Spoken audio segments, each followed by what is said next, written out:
Негізі медитацияны жасаудың 4 түрлі әдісі бар. Отырып, тұрып, жатып, жүру. Әрине, біз көбіміз білетініміз жатып және отырып жасайтын медитация. Таңертең ерте тұра сап медитация жасаймыз. Бұл күй өте күшті, керемет, бірақ әркімнің өзінің дағдылы әрекеттері бар, жұмысы бар. Сөйтіп, бұл энергияны күні бойы сақтау мүмкін болмай қалады. Өйткені біздің бейсаналы түрде программаларымыз іске қосылып кетеді. Мысалға, кейде біз жұмыстан үйге қайтып келе жатып, қалай жаяу үйге жеткенімізді білмей қаламыз. Өйткені жол бойы ойымызда әртүрлі ойларды айналдырып келеді. Сондықтан біздің денеміз санаға айналған кезде автоматты түрде бейсаналы әрекеттеріміз іске қосылады. Яғни сіздің ойыңыз мүлдем басқа жақта, денеңіз басқа жақта өзін бейсаналы түрде, автоматты түрде жұмысын жасай береді. Енді өзіңіздің ойыңызбенен денеңізді бір бағытқа жіберетін болсаңыз, яғни өзіңізге қажетті ойларды, электромагниттік сигналдарды сіз саналы түрде кванттық поляға жіберіп, соны қайталап көп рет жіберу арқылы сіз сол результатқа айналасыз. Көбінесе жүріп немесе тұрып жасайтын медитацияны адамдар аз, жалпы табиғатта жасаған абзал. Өйткені әзірше сіз толықтай дағдыланғанша осылай адам аз, назарыңызды алатын заттар аз жерден бастайсыз. Сөйтіп дағдылана келе, кез келген шулы жерде, адамдар бар жерде, паркте, басқа да жерлерде жасай алатын боласыз. Жасайтын медитацияға келейік. Ең бірінші тұрып, көзіңізді жұмып, тереңнен демаласыз. Сосын деміңізді шығарасыз ақырындап. Сөйтіп 3-5 рет осылай шығару керек. Бұл өте маңызды. Өйткені біздің омыртқамызда 7 энергоцентр бар. Шамамен сіздер білесіздер деп ойлаймын. Енді біз осылай деп дем алған кезде біздің омыртқамызда әртүрлі бұлшықеттер, тамырлар, нейрондар бұлар тартылады және жиырылады екен. Тартылған кезде біз оны сезбейміз, өйткені ол өте кішкентай көлемде. Сондықтан ол тартылған кезде соның бойымен төменнен жоғары қарай химиялық заттар біздің мына жерде без бар. Жердегі безге келіп түседі. Ол без дегеніміз мына жерде ең жоғарғы энергоцентр. Яғни сол арқылы сіз транстық состоянияға түсе аласыз және сіздің энергияңыз ең жоғарғысына көтерілді деген сөз. Сондықтан солай демалу өте маңызды. Енді бұл сәтте өзіңіздің барлық вниманияңызды, яғни назарыңызды, фокусыңызды өзіңіздің энергияңызға аударасыз.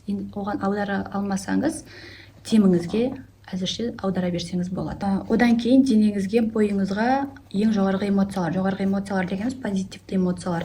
Бақыт, шүкіршілік, қуаныш, жанашырлық деген сияқты эмоцияларды бойыңыздан өткізесіз. Мысалға, ең бақытты болған кездегі эмоцияңыз сіздің қандай болды? Дәл сол күйді денеңізден өткізесіз, соны 2-3 минут бойы сақтап тұруға тырысыңыз. Бұл сәтте сіз транс күйіне ене бастайсыз. Өйткені сіздің бойыңыздағы жаңағы жоғарғы деңгейдегі эмоциялар келген кезде сіздің миыңыздың толқындары бәсеңдеп, энергияңыз көтеріледі. Бета деңгейден сіз альфа деңгейге көтерілдіңіз. Осы сәтте өзіңіздің ниет еткен ісіңізді, сол ісіңіздің нәтижесін елестетесіз.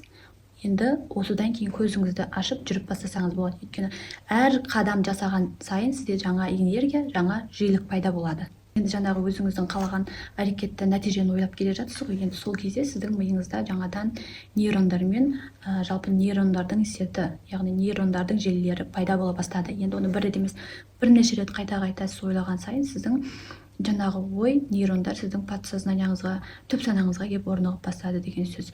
Келесі жолы жасаған кезде сіз оңайырақ жасайтын боласыз бұл опытты.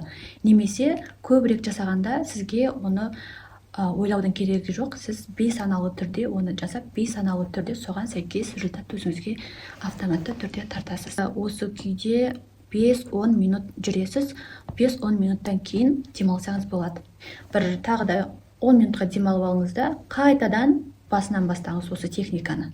Келесі екінші раунд біткеннен кейін үшінші ретінде жүре беріңіз, бірақ бүкіл назарыңызды кеуде тұсыңыздағы, яғни 4-ші энергоцентрға аударыңыз да, өзіңіздің бойыңызда не сезіп тұрсыз, қандай сезім пайда болды, соны сезініңіз және соны сыртқа айтыңыз. Мысалға, ең соңғы 3-ші рет жасап жатырсыз, сіздің бойыңызда бір бақыт сезім пайда болды, немесе мен барлық затты жасай аламын, менде ешқандай граница жоқ деген бір сезім келді, соны айтыңыз.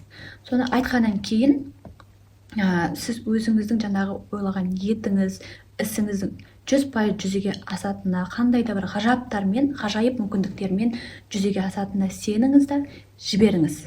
Орындалатын 100% сеніңіз. Бірақ сізде күй, денеңіздегі күй осындай болу керек. бұл нәрсе орындалды. Қазір сізде бар. Мысалға сіздің жаңағы елестеткеніңіз жаңа пәтер болсын. Мысалға сізде өзіңіздің пәтеріңіз жоқ, сіз пәтер алғыңыз келеді, соны елестеттіңіз. Сіз осы медитацияны жасап болғаннан кейін сіздің іс-әрекетіңіз қандай болу керек?